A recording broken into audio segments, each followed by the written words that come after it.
سچے خواب کیوں آتے ہیں؟ علامہ ابن خلدون لکھتے ہیں کہ تمام انسانوں اور انبیاء کے خواب میں فرق کی وجہ ان کی اپنی روحانی استعداد ہے۔ عام لوگوں کی روحانی استعداد میں سب سے بڑی رکاوٹ خود حواس ظاہرہ ہیں۔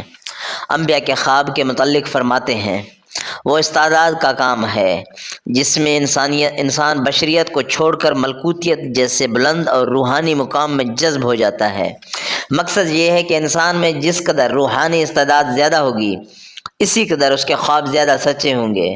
اور ظاہر ہے کہ انبیاء کی روحانی استعداد تمام دوسرے انسانوں سے زیادہ بلند ہوتی ہے، اس لیے ان کے خواب 100% سچ اور الہامی ہوتے ہیں۔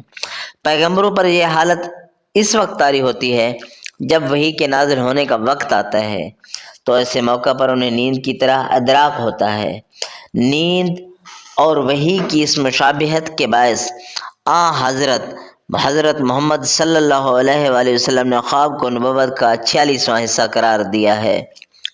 علامہ ابن خلدون لکھتے ہیں کہ پس خدا نے یہ بات انسان کی فطرت میں ڈال دی ہے کہ وہ نیند کی حالت میں جو اس کا پردہ اپنی ذات سے علیحدہ کر دیتا ہے اور اس پردہ کے اٹھ جانے کے بعد نفس عالم حق کے مشاہدات سے معرفت حاصل کرتا ہے۔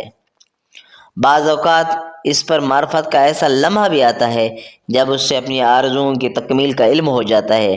یہی وجہ ہے کہ رسول اللہ صلی اللہ علیہ وآلہ وسلم نے اس سے مبشرات کہا ہے اور فرمایا ہے کہ نبوت باقی نہ رہے گی مگر مبشرات رہ جائیں گے۔